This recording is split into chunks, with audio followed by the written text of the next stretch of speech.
pag meron pong na-abuse sa inyo, kasi usually natatanggap namin dyan, kaya ayaw makipaghiwalay.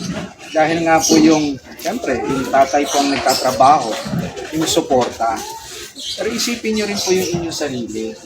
Kasi pag sinabi nga po nasaktan na po kayo ng isang beses, sigurado po yan, may pangalawa, may pangatlo, hanggang pang-apat. Hanggang ganun po yan. Ganun po ang pattern.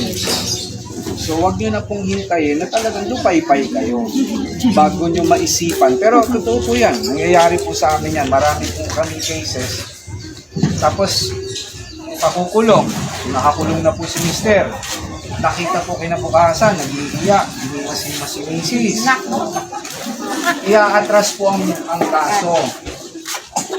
Ganun po ang nangyayari. So, okay po si mister after mga isang buwan. Pag nakainom na naman po yan, yun na naman, babalik na naman po ulit. Mananakit na naman po siya. So, marami po kaming instances na nangyayaring ganyan. Kaya wag nyo pong kung nasaktan na po kayo ng isang beses, sigurado po yan, meron pong pangalawa hanggang dumami ka. Huwag nyo na pong isipin kung paano po mabubuhay yung anak or meron pong ang Diyos. Ako naniniwala po ako dyan. Nandiyan lang po ang Diyos. So, meron nga po tayong problema. Pero, po natin yan. Malalagpasan. Isa po yung sarili niyo pong iniisip niyo dahil na po sa mga bata. Kami pong sarado naman po kayo. Diba? So, wala na po yung dignidad nyo. Diba? Hindi mo po kailangan natin. Dignidad nyo as a babae, as asawa, as nanay ng mga anak nyo. Kung ano po rin na nakikita ng mga bata, na-absorb po nila yan eh.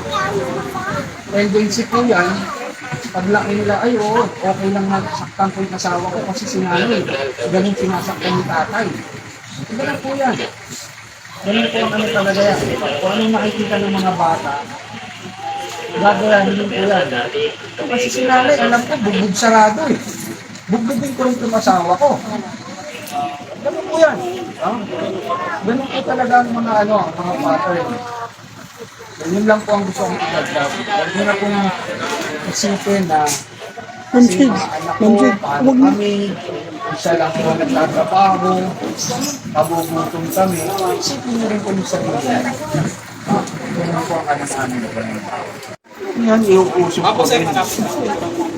Para madala. Hindi po madadala yun. Kasi nga po, alam niya, atras abante din kayo eh. Atras abante, hindi. Yayaapin ito mamayang gabi. Wala na yung usod na. Diba, may paluhod-luhod pa. Meron po kami nakikita niyan. May paluhod-luhod pa sila. Pag nayakap din dito, nagano na sa rehas. So, wala na. Diba? Ganun po yun. So, wag niyo po silang sanayin. Pero, parang feeling ko nga po talaga dito, walang hindi nasasaktan. Ang nasasaktan yung mga asawa. Sila nag-agree. Oh. Diba? Kaya kanina napansin ko yung tinanong ni ma'am, walang nanganak, walang nasasaktan ng asawa. Yung pala, yung mga asawang lalaki, nasasaktan. At nag-awanan. Kaya nga po, kami mga lalaki, hindi po kami, pasunurin. Hindi po kami, mabait lang po kami. Yan po yan. Kapag sinabi ni Mrs., pagsain ka na, sinisigawan ko rin yung Mrs. ko. Ilang datang! Kung nakikita ko, nalalaki rin ako. Pag sumigaw siya, sigawan ko rin. Ilang datang lang. Po, last na lang po. Lalo na sa mga huwag niyo po kaming gawing panakot.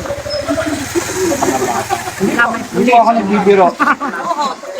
Kasi ma'am, wag naman po sanang dumating yung time na kayo lang po ang mag-isa, tapos anak nyo, kailangan humingi po ng tulong ng mga bata. Sakto kung dumaan ng pulis, imbis na po humingi sa amin, ako si nanay sabi kukunin ako ng pulis. Ganun po yan. So kaya nga po kami talaga, sina sir, alam po nila, nila ma'am, na weekly, bumababa po kami. kung ba nilalapit po namin ang aming mga sarili sa mga bata. Siyempre, naano lang kami po, ayan ang pulis, kukunin ka. Ayan ang barangay. Diba? Pero ma'am, pero ang puno, ang ano po kasi natin dyan, yun nga po, bigla po kayong hinimatay. Yung anak nyo na lang po ang nandyan. Sakto po lumabas ang barangay, ang pulis, ang ating mga kasamahan. Dahil nga po lagi nyo kaming pinapanakot, diba? Imbis na madala po namin kayo sa ospital o kung saan pinakamalapit na paggamutan, maagapan natin ang sitwasyon, ayun po ang mangyayari. Dahil si nanay, ayun ang mga pulis, pagsipasok na kayo! Kukunin kayo! Itakbo naman po ang mga maliliit. Yun po yun, ma'am, diba? So, wag lang po natin hintayin na dumating yung ganong oras. Diba? Na wag naman po sana si Mr. o si Mrs. Wala po mga ilangan ng tulong, nandun lang po yung mga anak. Diba? So, ganun lang po, ma'am. Ma'am, salamat po ulit. Salamat po ulit sa pagdalo niyo.